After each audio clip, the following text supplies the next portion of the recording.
Yes. I think that's Yep. There are a lot of similarities between know. drunk people and toddlers. And old people and toddlers too. Always napping. But what about drunk people and old people? Is there overlap there?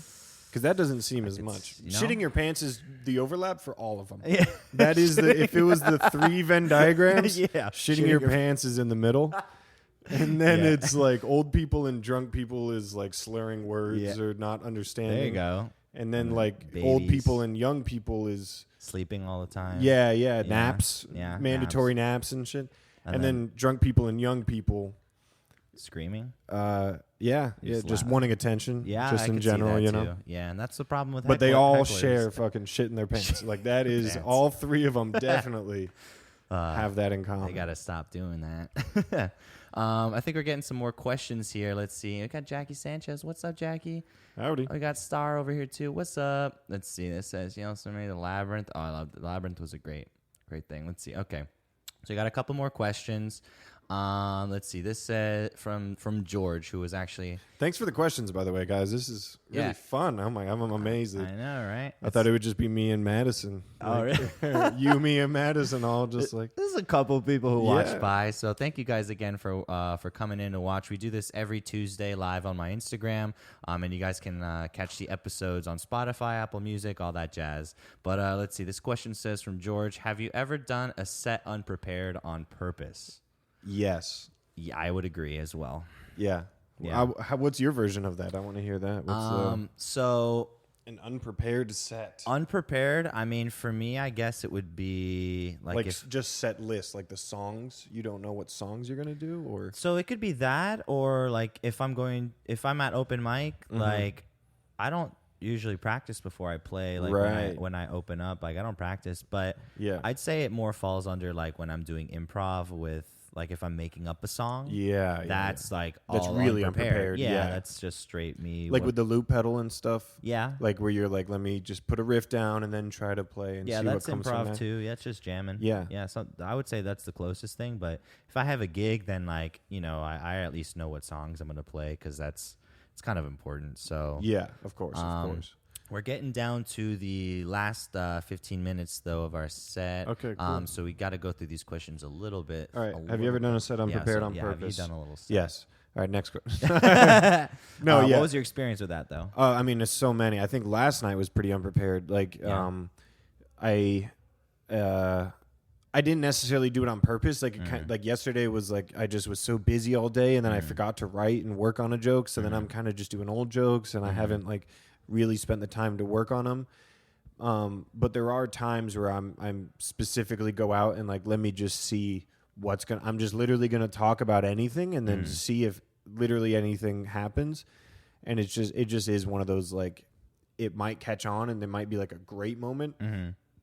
Most of the time it's just terrible and just weird. And then you're like, crowd work a lot, I'm sure. Yeah. Or it just doesn't. Yeah. I feel like if you're not prepared, then crowd work is definitely a good way to like kind of figure out a flow or some kind of new joke. Let's see another new question. Do you want to answer a question from Ellie, Shady, Rebecca, or Alex? Let's do Rebecca. Okay, Rebecca. So Rebecca says, Shady's already got 2 questions, dog. You right. What's something you would tell your younger self just starting out?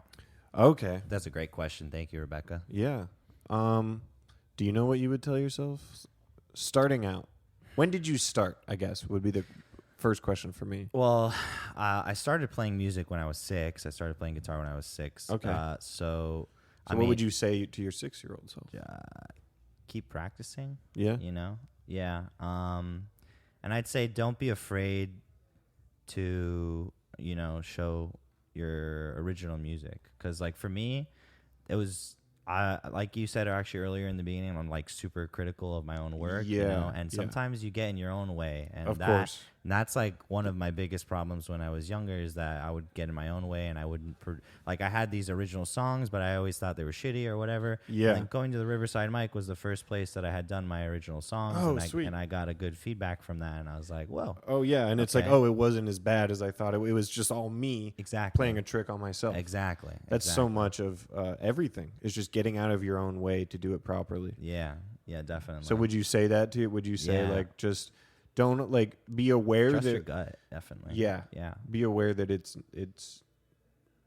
that's kind of similar to, I don't know, I'm going to kind of answer the question, but like, yeah. I would just say that I'm just where I'm at right now, which is about 5 years in, let's say. I would just say like everything's worth it. Like it doesn't feel like it at the moment. Especially like when you're bombing, you're like, oh, why am I doing comedy? I should quit. Like there's so many times where it just does not, there's no return that you see. Yeah. It's like if you're investing money and then it just keeps going down and down and you're just like, oh, it's just always down. Like there's no way I can make money. And then all of a sudden, like cut to where I am now, like doing a show in front of over 100 people. Yeah. And then it going like really well, like getting an applause break or like these like just amazing laughs. As soon as you have that, it's like, oh, this was all worth it. All that bad stuff had to happen in order for the good stuff to really happen. Yeah. So I would just tell myself, like, even when things suck, it's just working towards something, like, from a different angle. You just have to learn how to... So it's all worth it in the end. I like that. Yeah, I definitely like that. It's everything that is a learning experience, I think. Like, I was mentioning to you, there was a show that we had, and unfortunately the venue pulled out of our negotiation, so that's just a learning experience too, even though I'm still like hashtag depressed. The same with events. Yeah. Something can go wrong, but there's a reason and there's a lesson from all of it. So I think you have to be aware of what the lesson is. I'm big on like lessons. I'm always trying to take what's the lesson I can get out of this. And that's a good way of thinking about it. So you have to be aware, because some people just... some bad things will happen and they're just like, oh, they don't really think about it. Yeah, they're just like fuck this, whatever it may be, and like, they sink into their own hole. That can definitely happen. Let's see. I'm so impressed by everyone performing Thanks, at Shady. Riverside. Emmy said she's impressed. Thank you, Emmy. Shady said Blake always remember been fire, bro. Hell shout out to Shady, dog. Yeah, shout out to Shady. I love that He's man. The best. He's the fucking best. So supportive. There's some really awesome people in the community. There, Ellie, Shady again, and Alex. Let's do Ellie next. Okay. Alex, and then we'll finish up with Shady. If we get to Shady's, well, we can do that. We'll get back. We'll get back. So this one says, "What's your favorite lyric or joke you have?" Oh, that's a good question as well. Let's do one of each. Okay. Like, what would be your favorite? I would want to hear what your favorite joke is, and then I'll probably think of a favorite lyric. Of yours, you mean? No. Just of anyone. Like, what's your favorite joke? Some are like long bits where it's like you can't go in, like it's a whole 5-minute thing. But man, I will say one of my favorite comedians, not a local comedian, Dimitri Martin. Yeah, I love his deadpan kind of humor, and I also love his drawing bits that he does. I think those are hilarious. It's completely different from many, like no one has like the charts and like different stuff. The way he approaches comedy is very interesting. Kind of how we were doing that Venn diagram. I think that would be a good Venn diagram to draw out. Exactly. You know what I mean? They all share shitting in their pants. Yeah, shitting. Honestly, that could be a Dimitri Martin joke. I could see it. I could see. You better write that as a joke. The way he would perform it. It would be the difference. Yeah. No, he's great. But for local people, I do really love. I think one of the most classic ones, just because I've seen it a lot as well. Kevin Benoit's, which you helped him write too. That whole Pokemon joke with the Pokemon labia joke. Absolutely hilarious.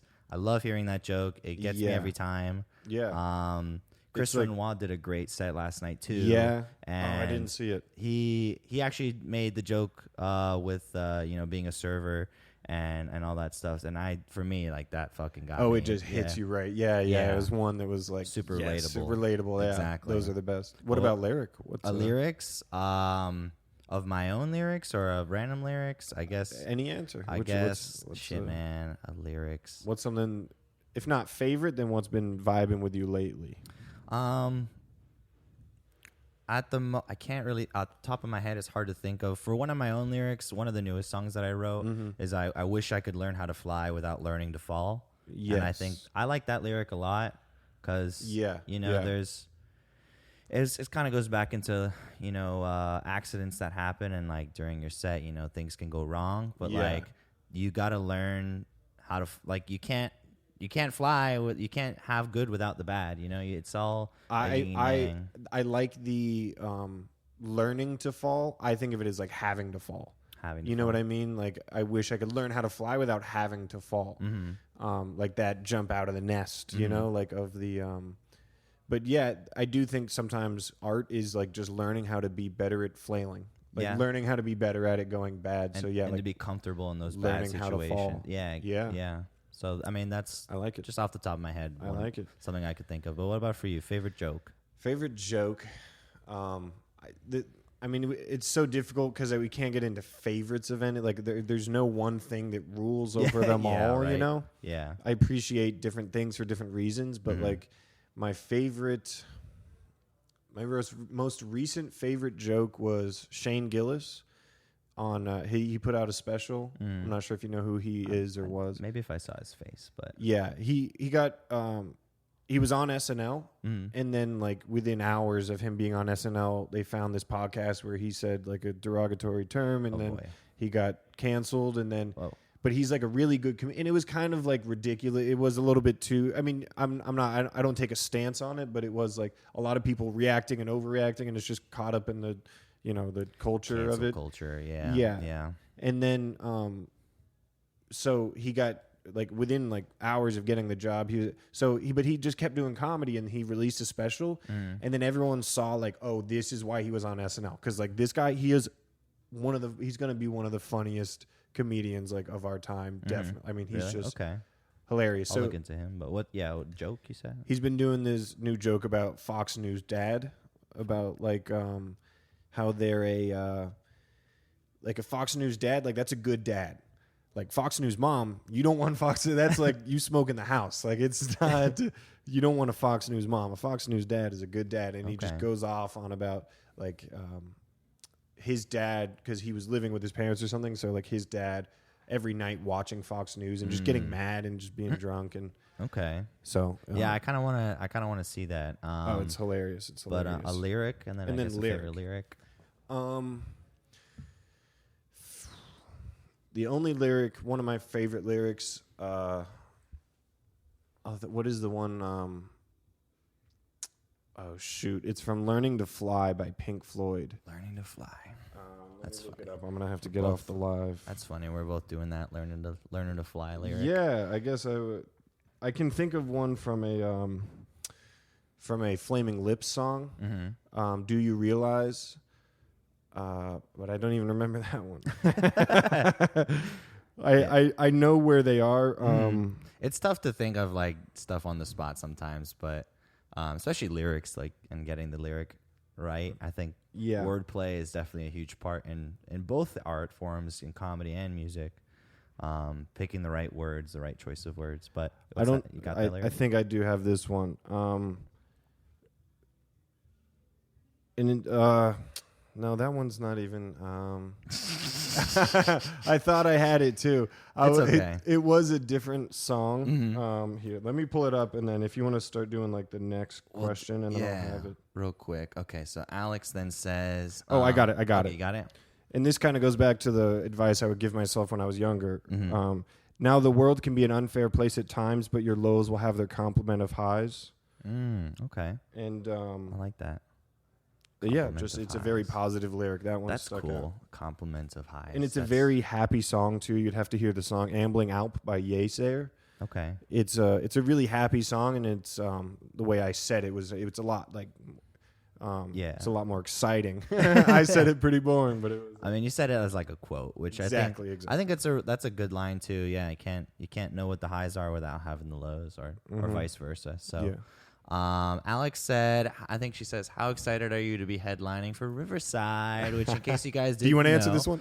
I'm super excited to have this man on the show. He's going to be, in case you guys didn't know, October 25th, which is Monday, next week Monday. Yes. We got Blake Woodrow, who's going to be headlining at the Riverside mic, so you guys should definitely come by 7 to 10 o'clock. But how do you feel about that? Because this is like your OG baby. Yeah, it is. I didn't think about it in terms of like coming back to.